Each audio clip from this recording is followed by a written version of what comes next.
Di awal film, kini kita diperlihatkan di sebuah kereta yang melaju cepat menuju negara Turki. Dan di dalam kereta kita juga diperlihatkan dengan seorang bocil yang diculik oleh ayahnya sendiri, yang dimana sang ayah sering bertindak kasar kepada ibu dari si bocil ini, alias kepada mantan istrinya, yang kini sang ayah sedang berencana membawa si anak pergi bersamanya secara paksa. Seperti yang kita lihat di dalam kereta tersebut juga ada seorang abah-abah dengan memakai kopiah putih. Kita sebut saja Abah Robert, yang berpenampilan seperti abah-abah religius pada umumnya. Hingga saat Abah Robert bertemu dengannya di sebuah bar, dia bertanya kepada Abah Robert, "Hai Bung, apa kau ini orang Amerika? Kau datang ke Turki ada keperluan apa?" Lantas Abah Robert pun menjawab bahwa tujuannya pergi ke Turki adalah ingin membawa pulang anak gadis yang sudah dibawa kabur oleh seorang ayah yang temperamen agar kembali ke pangkuan ibunya di Amerika. Karena merasa yang dimaksud itu adalah dirinya sendiri, sontak dia pun menyuruh anak buahnya agar segera mencincang Abah Robert. Seperti biasa, sebelum mereka menyerang, Abah Robert sudah melakukan perhitungan hipotesis. Prediksinya terlebih dahulu agar bisa membantai mereka semua dalam waktu kurang dari 10 detik.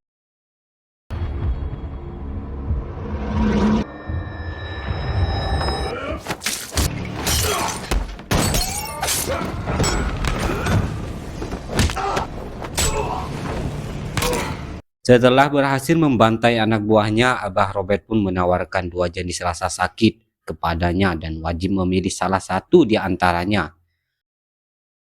Pertama, rasa sakit yang menyakitkan, dan kedua, rasa sakit yang bisa mengubahnya. Di salah satu kantor kepolisian yang ada di Amerika, terlihat ibu dari si bocil pergi ke sana untuk menjemputnya. Dan menurut pihak kepolisian, ada salah satu orang yang tidak dikenal sudah mengantarkan anaknya kemari. Jika di film pertama Abah Robert bekerja di sebuah toko bangunan, kini di film kedua Abah Robert bekerja sebagai taksi online. Saat pulang ke apartemennya, terlihat si Abah Robert ini seperti sudah mempunyai hubungan yang sangat baik dengan para tetangga di sekitar. Kemudian di Belgia, kita diperlihatkan dengan pasangan suami istri yang sedang makan malam, didatangi beberapa kawanan penjahat yang dimana sang istri ditembak tepat di hadapan suaminya sendiri. Entah mereka itu siapa dan tujuannya itu apa, tapi yang jelas semua itu akan kita ketahui nanti. Jadi sabarlah. Dengan perlakuan yang sangat sadis itu, si penjahat menyuruhnya untuk memegang pistol dan memasukkan ujung pistol tersebut ke mulutnya. Dan tiba-tiba, singkat cerita, kemudian kita kembali ke Abah Robert yang mendapat orderan dari salah satu pemuda yang menitipkan teman wanitanya itu agar diantarkan pulang. Namun di tengah perjalanan, Abah Robert menyadari bahwa wanita tersebut seperti sedang terluka, kesakitan di bagian anunya. Dan merasa ada yang tidak beres, Abah Robert kembali mendatangi si pemuda tadi dengan berpura-pura membawa kartu kredit si wanita tadi yang tidak bisa dipakai untuk pembayaran. Lantas si pemuda itu pun langsung menggantinya dengan kartu kredit miliknya. Di sana Abah Robert berkata, "Apa kalian tidak bertanya kepadaku bagaimana keadaan wanita tersebut? Apakah wanita itu pulang dengan selamat? Atau kalian ini memang tidak mau tahu sama sekali?" Karena Abah Robert terlalu banyak cincong, mereka malah melakukan tindakan yang sangat fatal, yang dimana mereka mengunci pintu berniat ingin mengeroyoknya, tanpa mereka sadari bahwa mereka ini sedang berurusan dengan siapa.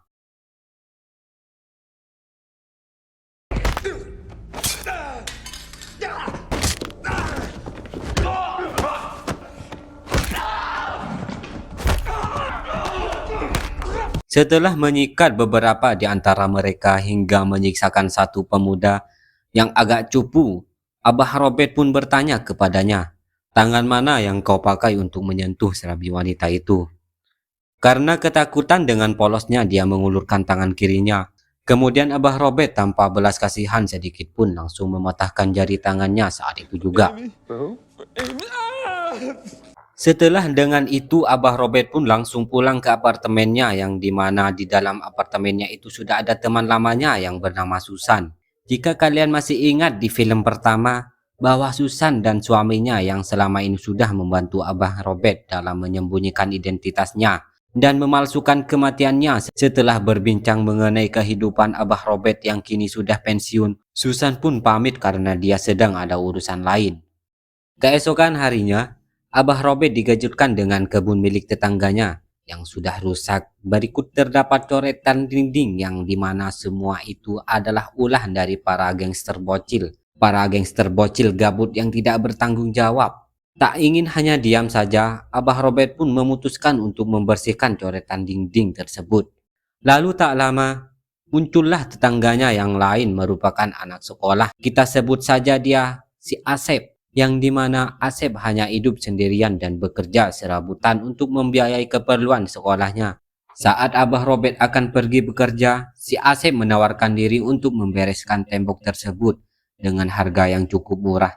Dengan senang hati si Abah pun menerima tawarannya, tetapi dengan syarat bahwa hari ini Asep jangan bolos sekolah. Lalu setelah pulang sekolah, baru si Asep bisa memperbaiki coretan dinding tersebut. Seperti yang kita tahu, bahwa Abah Robert ini suka membantu orang-orang di sekitarnya, berbudi pekerti, dan baik akhlaknya. Di sisi lain, terlihat Susan sedang video call dengan rekan kerjanya yang bernama Dave. Tampaknya mereka membahas kasus mengenai pembunuhan Pak Sutri yang kita lihat di awal film tadi. Sedikit informasi bahwa si suami yang menjadi korban pembunuhan tersebut adalah seorang hakim yang sedang menangani persidangan kasus besar para elit global. Keesokan harinya, Susan dan Dave terbang ke Belgia untuk menyelidiki TKP pembunuhan Pak Hakim. Mereka berharap terdapat jawaban atas pembunuhan tersebut. Setelah itu, Dave dan Susan pergi menuju sebuah hotel karena mereka berdua akan bermalam di sana dan akan melanjutkan penyelidikan esok harinya. Dave pun mengantarkan Susan menuju kamar hotelnya dengan menaiki lift.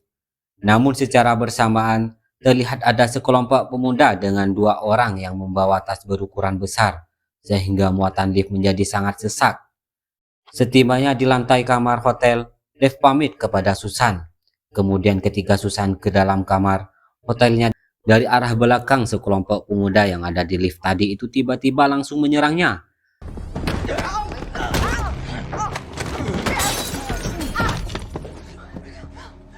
Meski sempat melakukan perlawanan, pemuda tersebut terus menghajarnya secara membabi buta.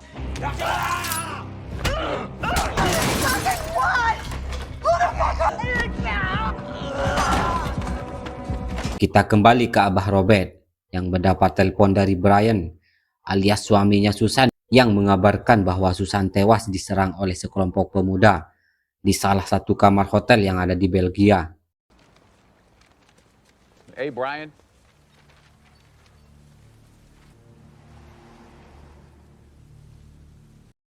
Tentunya kabar tersebut membuat Abah Robert sangat terpukul dan galau atas kematian Susan, teman akrabnya itu. Kemudian tanpa buang-buang waktu, Abah Robert langsung datang ke rumah Susan untuk menemui Brian. Di situ Brian menceritakan mengenai kronologi kematian Susan.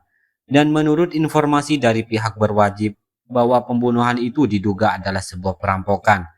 Tetapi saat ini masih dalam tahap penyelidikan karena tidak percaya dengan kinerja aparat kepolisian. Abah Robert pun memutuskan untuk mengungkap semua kasus yang telah terjadi dengan caranya sendiri. Sebelum itu membawa beberapa barang dan peralatan kerja milik Susan, termasuk mengambil kartu memori yang ada di handphonenya Susan untuk mentransfer semua data-data ke laptop. Adegan film berpindah di sebuah markas milik komplotan pemuda yang telah membunuh Susan.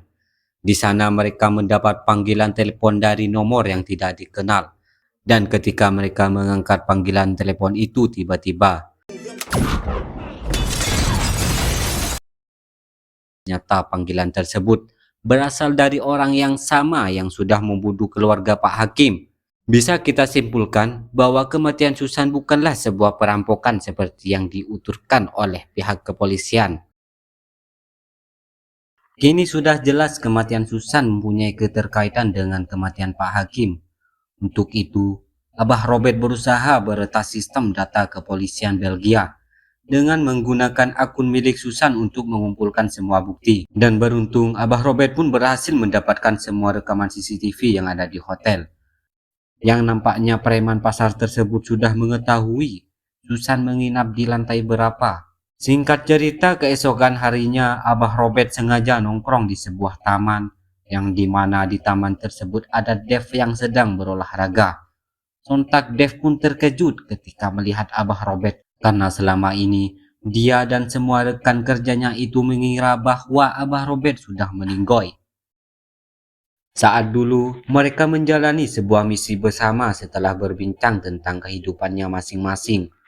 Robert pun berkata bahwa dia sedang menyelidiki kematian Susan, dan Abah Robert juga meyakini bahwa kematian Susan. Mendengar hal itu, Dev mendukung Abah Robert untuk tetap menyelidiki kasus kematian Susan, dan Dev juga bersedia melakukan apapun jika Abah Robert membutuhkan bantuannya.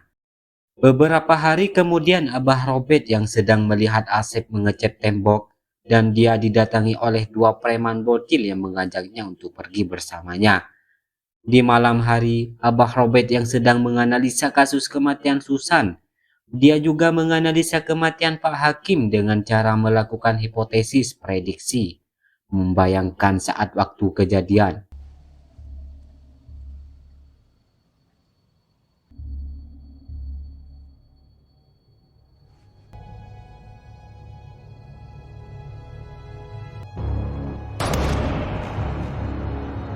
Setelah itu Abah Robert menyadari Asep yang tidak kunjung pulang. Karena merasa ada yang tidak beres, Abah Robert pun menyusul si Asep yang tentu dia sedang berada di markas kelompok preman-preman bocil yang mengajaknya. Di sana Asep diminta bergabung agar menjadi pembunuh bayaran bersama mereka. Tetapi dari raut wajahnya, itu menunjukkan ekspresi bingung antara takut dan tergiur atas iming-iming bayaran yang sangat besar. Tak lama setelah itu, muncullah Abah Robert yang membuat mereka semua terkejut. Di sana, Abah Robert memaksa agar Asep segera pulang bersamanya. Akan tetapi dia menolak untuk pulang. Sehingga membuat Abah Robert berkata, "Hai Asep, apa kau ingin menjadi pembunuh bayaran? Jika benar, ayo coba tembak aku sekarang juga." Namun di sini, Asep dibuat semakin bimbang, mengatakan bahwa masa depannya itu masih panjang. Jangan sampai Asep tersesat dan bergabung dengan preman-preman bocil yang tidak jelas masa depannya itu. Karena merasa bersalah, Asep mendatangi Abah Robert dan menyesali semua perbuatan tololnya itu.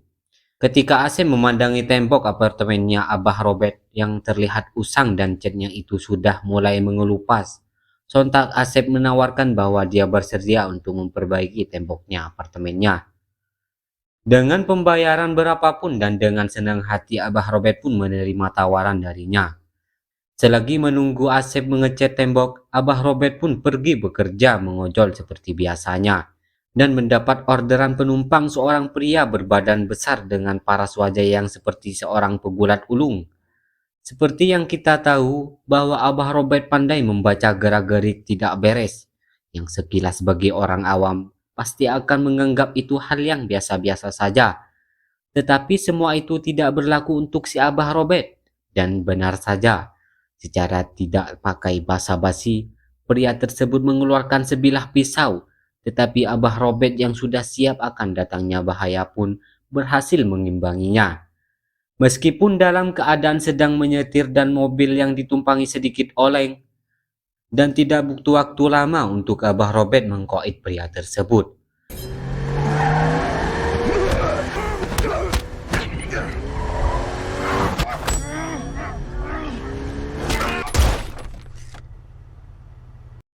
Setelah berhasil disikat habis, Abah Robert langsung membakar mobil ojolnya. Berikut mayat pria tersebut yang masih ada di dalam mobil. Singkat cerita, ketika Dev sedang berkumpul bersama keluarganya, tiba-tiba Abah Robert berkunjung ke rumahnya. Di situ Abah Robert bersikap sangat sopan dan lugu kepada kedua anak dan istrinya si Dev. Seolah-olah dia hanya bertamu seperti biasa, yang padahal tujuan Abah Robert mendatanginya hanya ingin memberitahu bahwa Abah Robert sudah mengetahui siapa dalang di balik kematian Pak Hakim dan kematian Susan teman mereka. Ya, ternyata sebelum bakar mobil ojol, berikut mayat seorang pria yang menyerang Robert. Di dalam mobil itu ternyata Abah Robert sudah mengamankan handphone milik pria tersebut.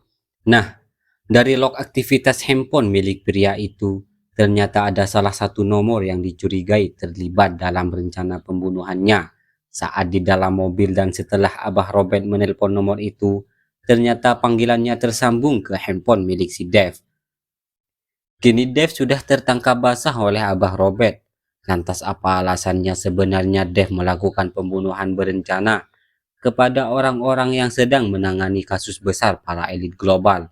Yang jelas, semua itu Dev lakukan hanya untuk cuan semata. Meskipun harus menjadi seorang pengkhianat yang mengorbankan rekan kerjanya sendiri demi para elit global yang sudah memerintahkannya agar kasusnya itu tidak bisa terungkap. Di sini Dev terang-terangan menjelaskan kepada Abah Robert bahwa pada awalnya mereka hanya diperintahkan untuk membunuh Pak Hakim beserta istrinya saat di awal film tadi. Akan tetapi masalahnya Susanlah yang menyelidiki kasus tersebut.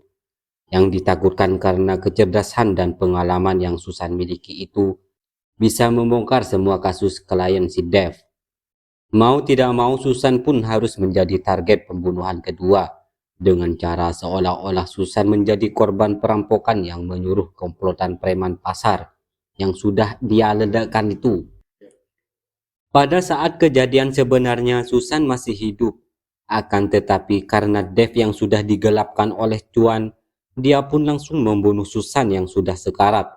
Bukan hanya itu saja, Dev juga mengaku bahwa semua rencana pembunuhan tersebut dibantu oleh 3 orang teman mereka sendiri saat Dev dan Abah Robert masih aktif di militer. Kini Abah Robert telah berseberangan dengan 4 temannya sendiri ketika di dunia militer. Meskipun solo versus sekuat, Robert pun tidak gentar sedikit pun. Justru Abah Robert semakin bergairah dan semangat untuk membantai mereka berempat. Hal itu terlihat dari raut wajah Abah Robert yang tersenyum santai, seolah-olah sudah memastikan bahwa mereka berempat pasti akan Robert bantai sampai modiar. Nah, cerdiknya Abah Robert, dia sudah melobi istri dan anaknya si Dev itu bahwa jika mereka mau jalan-jalan hari ini, Abah Robert bersedia menjadi supir mereka. Karena istri dan anaknya tidak tahu apa yang sebenarnya sedang terjadi dengan ayahnya. Mereka masih menganggapnya biasa-biasa saja. Ditambah lagi, Abah Robert yang berperilaku sangat ramah ini membuat anak dan istrinya si Dev itu tidak curiga sedikit pun. Kini Dev harus memutar otak karena anak dan istrinya itu sudah Abah Robert kendalikan. Dan bisa saja sewaktu-waktu Robert akan mencelakai anak dan istrinya. Setelah Robert pergi, Dev dan ketiga temannya itu langsung menuju rumahnya Susan, yang dimana mereka ini berniat akan membunuh Brian juga. Sebelum Dev dan komplotannya sampai di rumah Susan, jenisnya Abah Robert sudah mengamankan anak istrinya si Dev terlebih dahulu. Kemudian Abah Robert langsung menelpon Brian agar segera keluar dari rumah karena dirinya itu sedang dalam bahaya.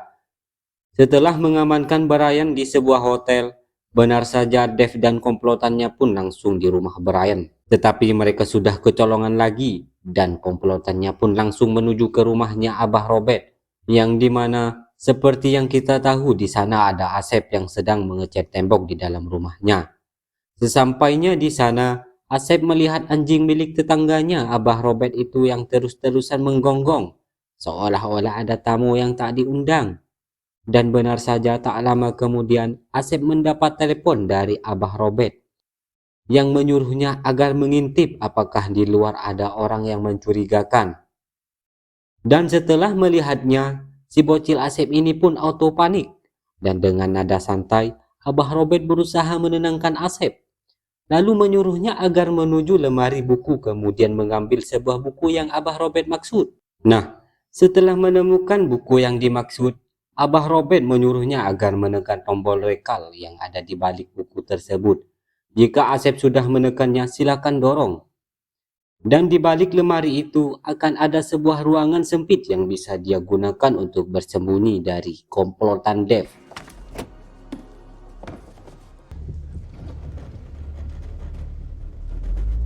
Ketika Dev CS berhasil masuk ke dalam, terjadi sebuah momen yang menegangkan, dan di mana si bocil Asep terlihat sangat ketakutan saat melihat para penjahat secara langsung.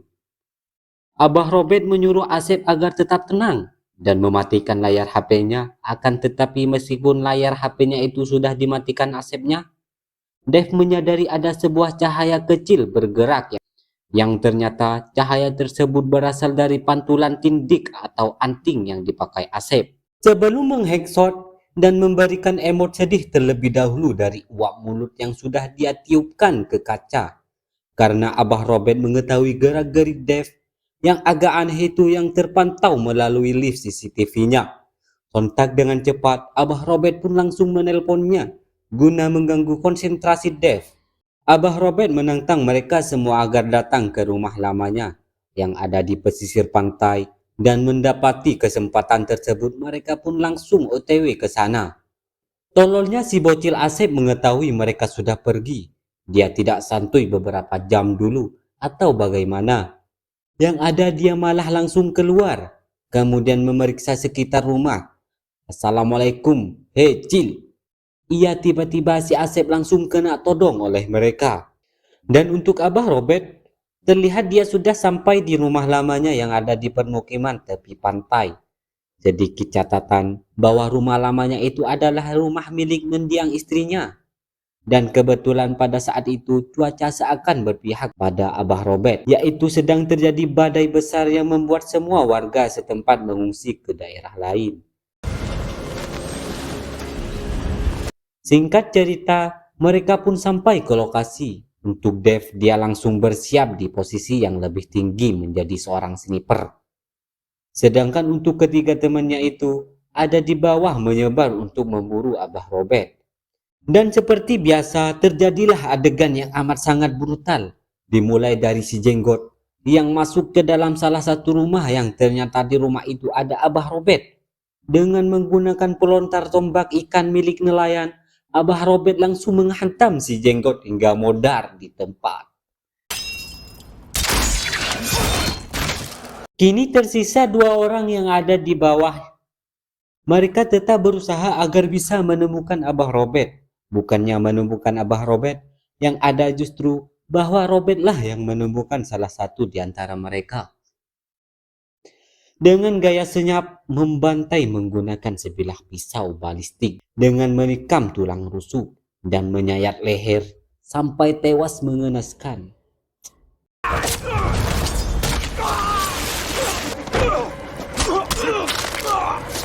Dev yang mengetahui dua temannya itu sudah modar, dia terus menyuruh satu temannya lagi yang masih hidup untuk terus memburu Abah Robert sampai dapat.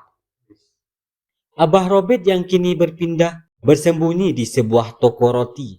Di sana dia menemukan bahan kimia mudah terbakar yang jumlahnya itu lumayan banyak. Nah, ketika temannya itu akan masuk ke dalam, Abah Robert langsung melempar granat yang menyebabkan ledakan besar. Dia pun terpental. Perutnya mengalami luka yang sangat mengerikan, di mana usus 12 jarinya sampai amburadul keluar.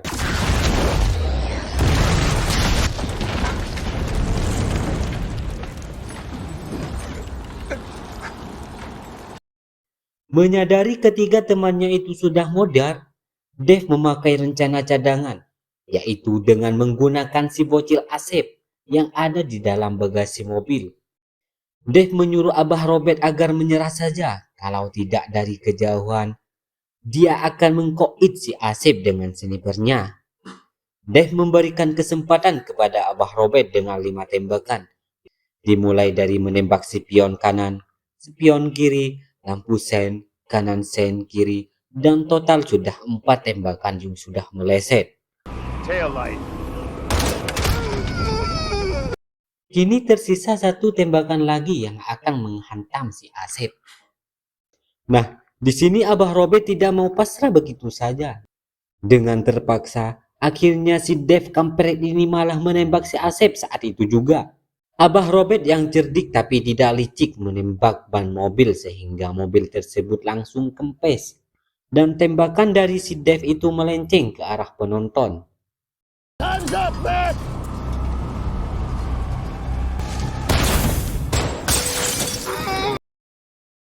Adegan berpindah ke Dave yang mengalami nasib sial, yang dimana ada sebuah kabel besar yang tersapu oleh badai itu, mengarah kepadanya sampai terpenting hampir jatuh ke bawah.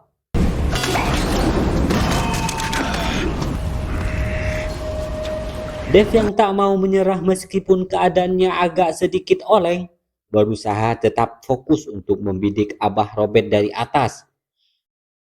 Dave yang kehilangan posisi Abah Robert pun mengamuk tidak jelas, yang ternyata Abah Robert sudah ada di belakangnya, dan terjadilah acara baku hantam di antara mereka. Di situ Dave masih memiliki sebuah senjata pisau. Dan untuk Abah Robert, dia hanya memodalkan tangan kosong saja. Tapi itu tidak menyurutkan semangat Abah Robert untuk membantai si kampret Dave itu. Benar saja, akhirnya Abah Robert berhasil mencincang Dave dengan cara yang teramat sangat sadis.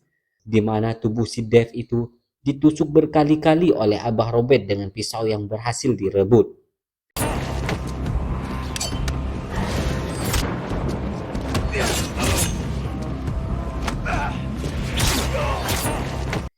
Selanjutnya lehernya digorok seperti menyembelih hewan kurban. Setelah Dave sudah sekarat, dengan santunya Abah Robert menendang ke bawah agar tersapu oleh ombak dan menjadi santapan para hiu paus. Setelah situasi menegangkan itu selesai, Abah Robert pun langsung mengeluarkan si bocil Asep yang hanya menjadi beban ini dari bagasi. Lalu kemudian mereka berdua pun berteduh.